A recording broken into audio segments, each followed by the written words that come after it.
He's ahead on this last lap. Josef Newgarden. Is this the moment when the pain ends? The drought isn't over for Josef Newgarden. And Josef Newgarden will win the Indianapolis 500-mile race. Davey Hamilton, he finally gets the monkey off his back.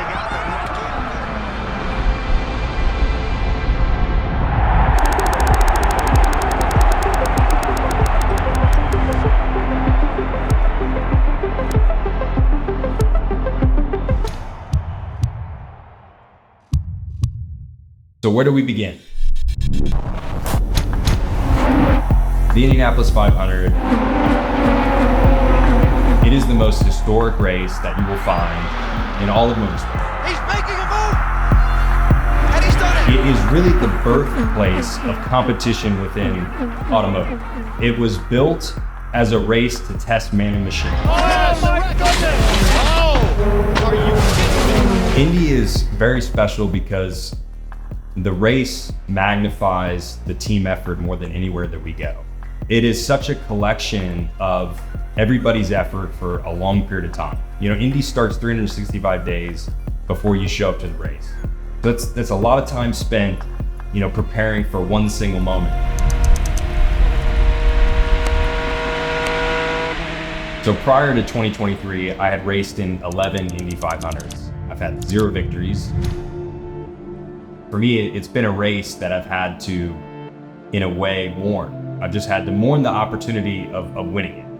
It got to a place for me where, you know, I thought maybe I'm never going to win this race, and that has to be okay. You know, when you go through it 11 times, it's 11 heartbreaks. You know, Indy hits you differently than anywhere else. It's a place you spend the most time. You're there for a whole month, and when it doesn't work out, you know, you feel like a failure. You feel like you just have a complete broken heart. There's 2 Indy 500s that I felt like I really had an opportunity to win. The first one was 2016. Newgarden, side by side to the corner. I was still driving for Ed Carpenter Racing, and you know, we were a small team. We qualified up front, had a great qualifying, qualified second, and at the end of that race, I thought we were in it to win it for sure. You know, I was battling one other driver, Carlos Munoz. Josef Newgarden leading. Munoz has the lead. Josef Newgarden takes the lead. And we sort of missed out on the final pit stop. We didn't have the fastest time out of the pits. Ended up coming to the line, and I thought I finished second. Lo and behold, Alexander Rossi ended up winning the race. I didn't even know he was involved in it. So just, you know, it was heartbreaking in 2016. The second one was 2019. 6 to go. 5 laps to go. Felt like I had the winning car that day, and I got beat by my teammate. I ended up finishing 4th. That kind of sucks at the end of the day, but we'll come back. We'll learn from it. We'll be better next year. So those are the days that, you know, really stick with you, where, you know, you feel like you let 2 go. You know, you don't know when you're gonna have an opportunity to win at Indy. I think anytime you have a chance, you have to capitalize on it, because it just doesn't come around every single year. So every year for the Indianapolis 500, we have an open test. I knew at that test what we were trying to achieve. We've not had quick cars the 3 years prior, and we just could not find speed. We couldn't qualify well, and that hurts us in race performance too. So that test was all about gaining speed back, and especially in race trim. You know, figuring out how we can make the car fast up front so that we can capitalize on a race-winning finish. And I left that test saying, we have the car to win the race. If we run what we ran on that day, then we're gonna win the race.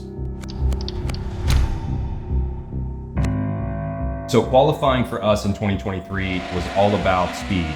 You know, Indy, you can't hide from a lack of speed, and we had not had it for multiple years leading up to 2023.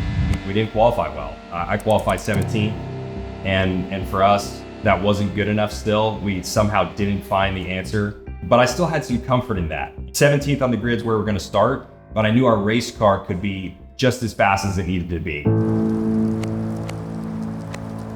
Indianapolis it's really unique in that, you know, the drivers have the privilege of essentially living in that facility for a month by ourselves. You know, we get to have the track every night when everyone clears out. And I really love spending some time the night before the race. You know, it's really empty. You get to sort of envision, you know, what tomorrow could be like. It's just a really beautiful environment the night before. You know it's gonna be filled up the next day, and it's gonna be the greatest energy that you'll see at a motorsports race. I felt in a good place. I didn't study much that night, and I just wanted to be relaxed. this particular year. I didn't want to overdo anything. So I spent that time at the track and I went to bed and, you know, I felt ready.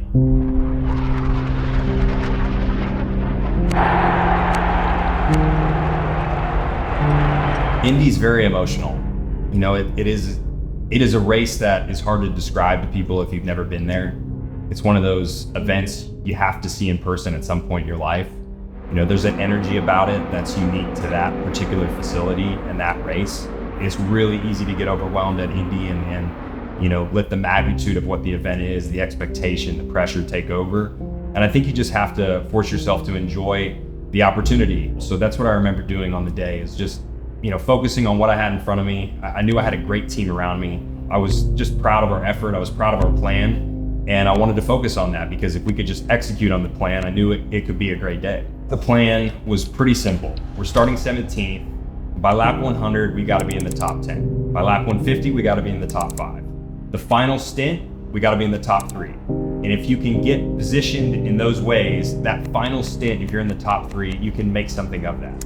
And right away, I just felt so confident in the car. I think that first stint, we went from 17th to 10th, which was great. That's all we needed. To move up 7 spots in one stint was plenty good.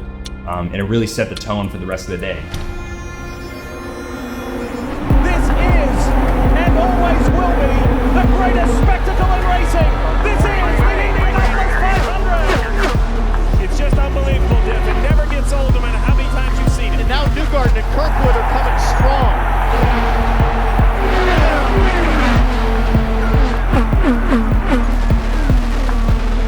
Side by side. Oh my goodness! There are cars going everywhere. Oh! Yellow. Oh! Are you kidding me? 3 red flags in this Indy 500.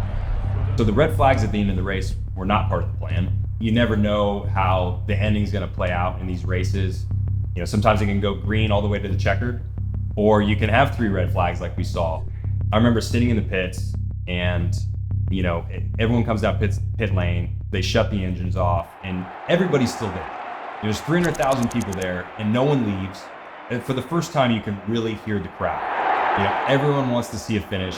Ready to go, and the green flies here in the Brickyard. So on that one lap shootout, you know, I just remember Marcus getting a really good jump off of turn 3. He went sooner than anybody had gone on any prior restart.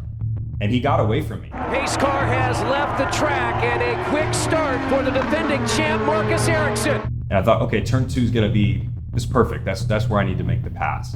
Marcus Ericsson trying to win back-to-back Indianapolis 500s, but here comes Josef Newgarden. He's closed in on that rear wing. He has an amazing run down that back straightaway. Josef Newgarden has taken the lead of the Indianapolis 500 with just 2 turns to go.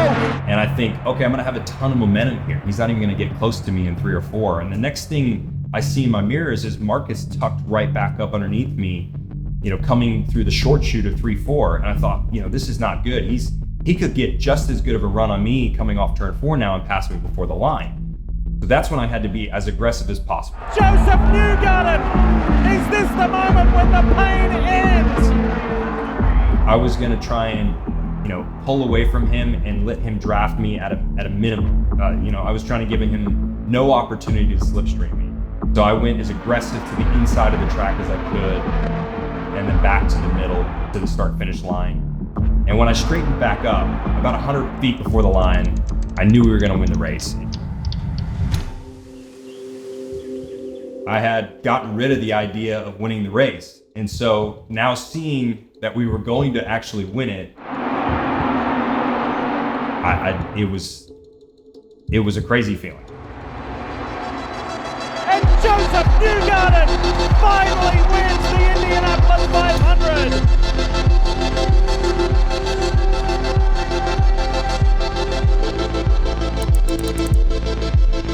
Josef Newgarden has gone in with the crowd to celebrate. Josef Newgarden, the bus bro, has fans draped all over him as he pumps his fist in the air. Fans excited. Jake Query, what a day here in Indianapolis.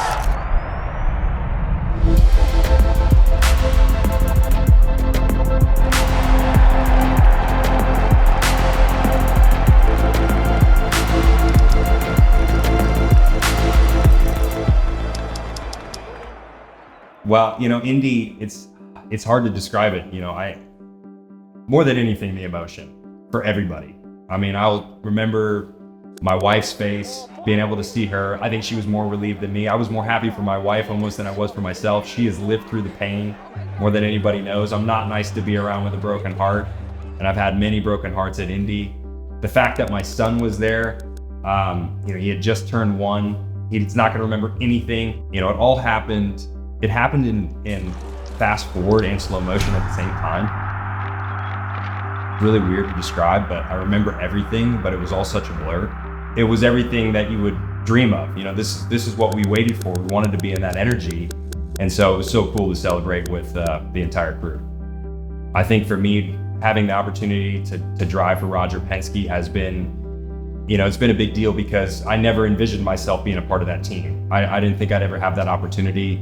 And I've learned so much from Roger as an individual. I've learned so much from the people that work within the team that, to be able to win for the group, to be able to win for Roger, it was a gift for me, and I hope it was a gift for Roger.